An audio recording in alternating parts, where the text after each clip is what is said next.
Hey everybody, hope you're doing great today. This is Paul from This Way to the Garden. In today's video, I'm actually starting here in the garage. I'll be in the garden later on. But basically, I am putting together a raised garden bed. So I went and purchased from Menards. I purchased 9 pieces of 2 by 6 by 8 red cedar boards. Cedar has better durability if it's going to be sitting outside, touching the ground. These will last about 7 to 10 years, assuming they're treated right. You can even seal coat them if you want. You can add some sort of coating on the inside. I will do that for these. For the other bed that I have in the backyard, I did use a food grades silicone caulk. I put that in there to help seal it up, keep the water from getting in between the gaps. I'm not going to do that with this one. The reason being so is with that one, the silicone caulk I purchased it off Amazon. It was pretty old, so it was pretty difficult to work with. It didn't flow as well through the caulk tube. So with this, I'm just going to paint it. I've got a polymer sealant that is food safe, so anything growing in there, it's not going to absorb any harsh chemicals, bad chemicals that's going to end up in the food. So the basic tools for this, you'll need some sort of power screwdriver to drive the deck screws in. And in this case, since I did buy 9 pieces of cedar, I'll show you here in a minute, you'll need a circular saw or a miter saw to make a couple of cuts. Basically, these being 2 by 6 by 8 pieces, 3 of the pieces are going to be cut in half. So ultimately, the bed is going to be a 4 by 8 in size. So for screws, I use something like this, 3-inch screws, deck screws, purchased from also local big box store. This is dimensional lumber. It's not exactly 2 by 6 by 8. That's what they say the measurements are. If you actually measure it, it's going to be less than 2 by 6. Generally, they are 8 feet long, but the 2 by 6 number will be a little smaller. So for my purposes, this is a good quality wood, and it will work well for the project. You will also need a 4 by 4 piece, which you can see right here behind me. So with that 4 by 4 piece, that basically becomes the inner support for the bed. So basically, you're gonna cut that 4 by 4 piece as well, and place it on the inside, and then you're screwing the outer pieces of wood into the 4 by 4, and that becomes the support inside.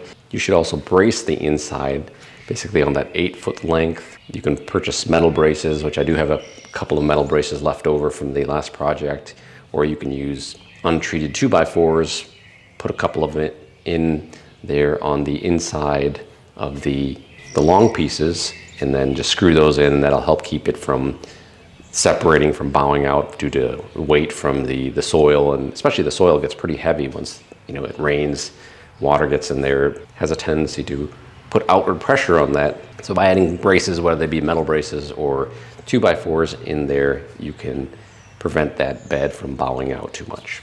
So here you can see I lined up all the wood here in order to basically just get a look at it, make sure they're all straight.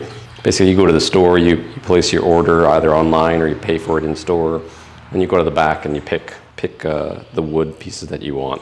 So generally, I try to pick the most straight pieces of wood. You can see there's still some gaps in here, like right here, there's a gap. You can flip the wood, try and make sure they're tight and close to each other. Hence, some people want to put the caulk in between these boards just to make sure it's sealed up.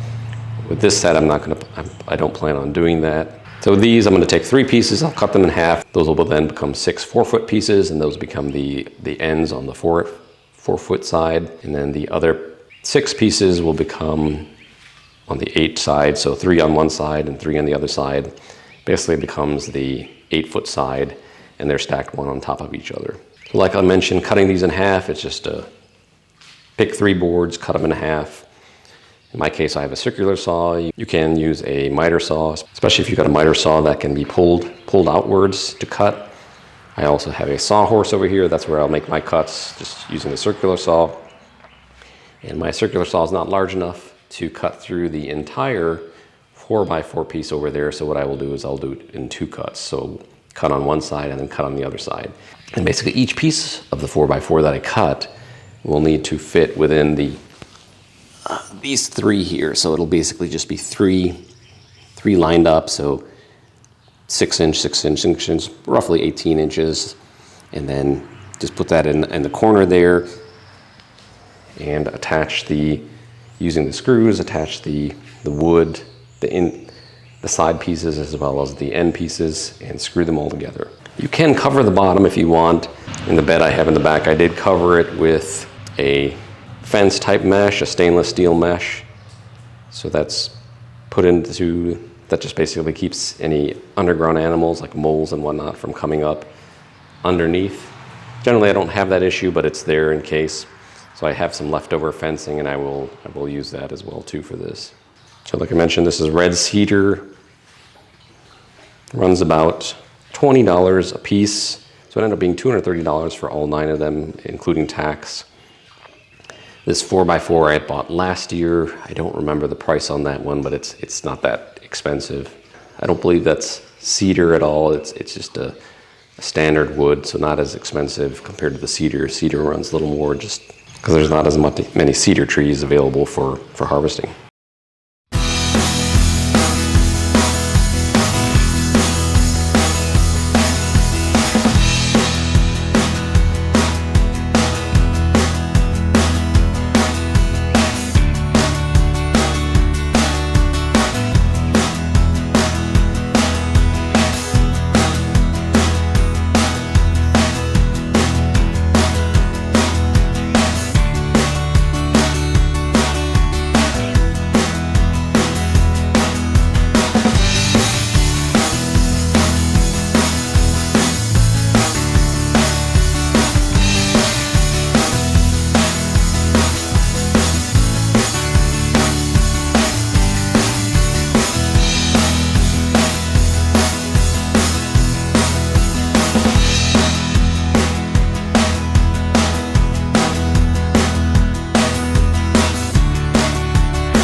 So here's the finished product.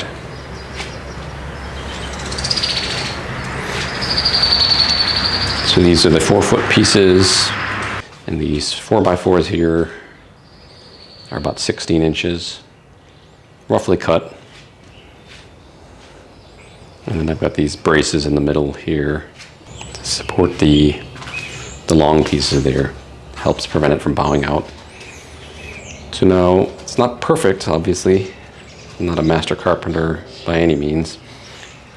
Main concern is it's going to hold soil. Yes, it'll hold soil and allow water to come out. That's fine. Maybe a little bit of soil washing away, but that's not a big deal. I've got a paint here. It's basically clear satin finish, garden seal, clear wood and paint sealant. It's non-toxic. And so it's specifically made for garden beds like this where you're going to grow fruits and vegetables in. Obviously you want to get as little chemical exposure, artificial chemical exposure as possible. That's why I go with the cedar wood. You don't use pressure treated wood, which is treated with chemicals that can, theoretically, they can leach into your food, assuming the roots come in contact with the wood, or as water gets in there, it can leach off, get into the soil, and that will contaminate your food. So I went with straight cedar here, not treated at all, and then I will paint the inside only with that non-toxic sealant, and then put it outside. And then I do have a base I'm going to put on there, like basically a steel mesh fencing that will be on the bottom there. That just helps prevent underground animals, moles, voles, whatnot from digging up from underneath, getting in there and chomping on your roots and whatnot. So I'll do that.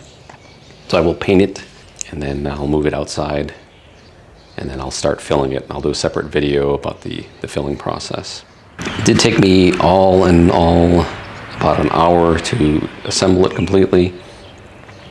That included the time to cut all the wood, and then just putting it together. So not too long, not too bad of a process. So this is the final place that I'm going to put this new bed. It's set here next to this other bed.